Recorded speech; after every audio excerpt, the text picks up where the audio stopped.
Comment trouver une bonne affaire dans l'immobilier? Salut à toi et bienvenue dans ce nouveau podcast. Je suis super content de te retrouver aujourd'hui pour te parler de la meilleure façon de trouver une bonne affaire dans l'immobilier. Aujourd'hui, je vais te faire remonter différents points que tu dois appliquer pour pouvoir être réactif sur les marchés, trouver des bonnes affaires sans y passer justement 24 heures sur 24. Donc en optimisant ton temps et en optimisant du coup les résultats que tu vas pouvoir avoir. Donc ça va être du coup assez riche comme podcast. Je t'invite à prendre un maximum de notes. Mais avant toute chose, si tu ne me connais pas encore, je m'appelle Baptiste Joly, je suis investisseur immobilier et président de Richard Group Investment, une entreprise qui a pour vocation de t'accompagner dans l'investissement immobilier à haut rendement, en supprimant le risque de faire une erreur et en t'accompagnant dans l'optimisation de chacune des étapes du processus pour avoir des résultats explosifs.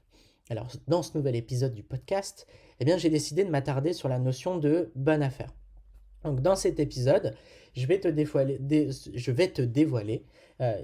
excuse-moi, ce qui te permet d'affirmer qu'un bien immobilier est une bonne affaire, mais surtout, je vais t'expliquer comment la trouver.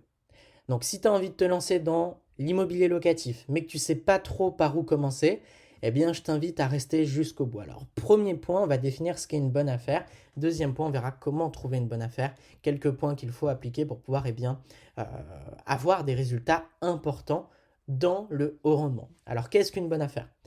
Pour répondre à cette question, il faut se souvenir de la raison pour laquelle on se lance dans cette aventure de l'investissement immobilier. Et même si notre leitmotiv, notre motivation, peut-être par exemple une plus grande envie de liberté, il faut garder à l'esprit que ça ne sera possible qu'à partir du moment où on génère de la rentabilité. De la rentabilité égale du cash flow, de l'excédent de trésorerie. Le haut rendement, c'est super important pour moi et pour les clients que j'accompagne.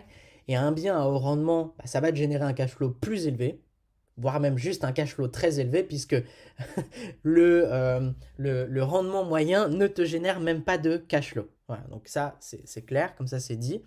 Et ça va te permettre de te créer la vie dont tu rêves plus vite. Ça, c'est ce que permet le haut rendement. Pour ça, il va falloir trouver une bonne affaire, et même plusieurs quand tu décideras d'enchaîner les investissements, ça c'est la duplication. Donc une bonne affaire, c'est un bien qui génère un cash flow important. C'est généralement, dans 100% des cas, un logement ancien et dans 30% des cas, avec des travaux que l'on va pouvoir négocier pour l'acheter en dessous du prix du marché. Donc ça, c'est super important.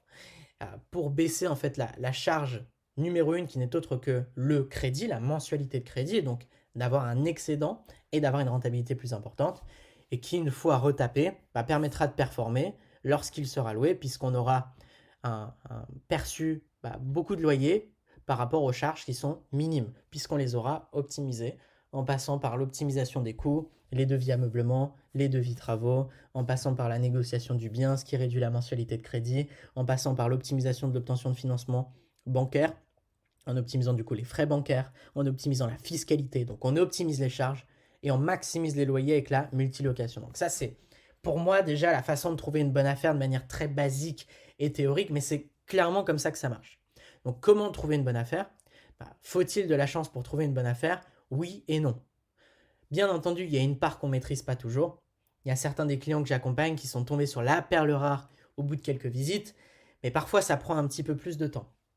Mais même s'il y a une variable qu'on ne maîtrise pas, c'est quand même possible en fait d'adopter des comportements qui vont tout simplement augmenter les chances de tomber sur la bonne affaire. En premier lieu, il faut faire une veille active. Si tu regardes les annonces une fois de temps en temps, comme je le vois assez souvent, et que tu n'es pas réactif, que tu ne sais pas ce que tu cherches, ça va être beaucoup plus compliqué.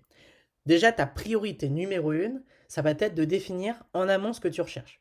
Est-ce que c'est un T2, un T3? Dans quel quartier? Est-ce que tu veux investir du coup? Comment vas-tu exploiter ce bien? En colocation, en location meublée, ton immeuble, voilà, qu'est-ce que tu veux? Comment ça se passe? Et ces questions doivent trouver leur réponse le plus tôt possible dans le processus. C'est super important. Donc quand tu sais ce que tu recherches, tu augmentes très clairement les chances de trouver tes chances de trouver un bien rentable en fait. Tu mets des alertes sur le bon coin et sur ce loger, ce qui te permet d'avoir tout de suite les annonces intéressantes pour toi qui remontent. Donc dans un certain quartier donné, au-dessus de X mètres carrés et en dessous de ce prix-là, bam, ça bip. Tu reçois une notification, tu es réactif. Deuxième point, constituer un réseau d'agents immobiliers qui savent ce que tu recherches. Donc, tu leur dis pas que tu recherches un 15% de rentabilité. Ça ne marche pas là où ils en proposent toujours 4-5.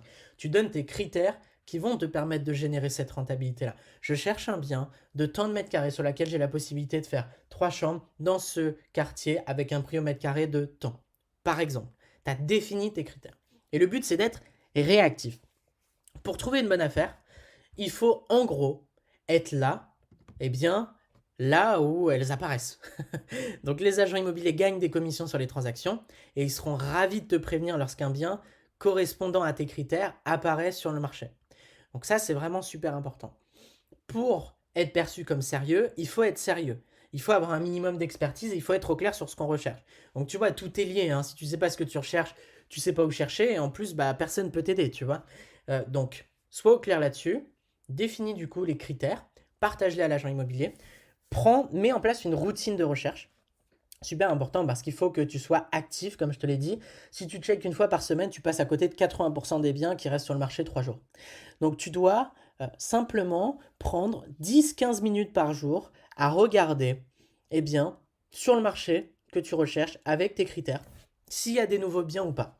Donc tu dois rechercher, tu dois voir si ça a évolué, s'il y a des nouvelles offres, opérations potentielles intéressantes et tu dois appeler. Donc tu prends 15 minutes à ta pause du midi, tu prends 30 minutes tous les 2 jours, tous les 3 jours pour appeler du coup c'est bien IMO et tu vas du coup aller te créer un réseau.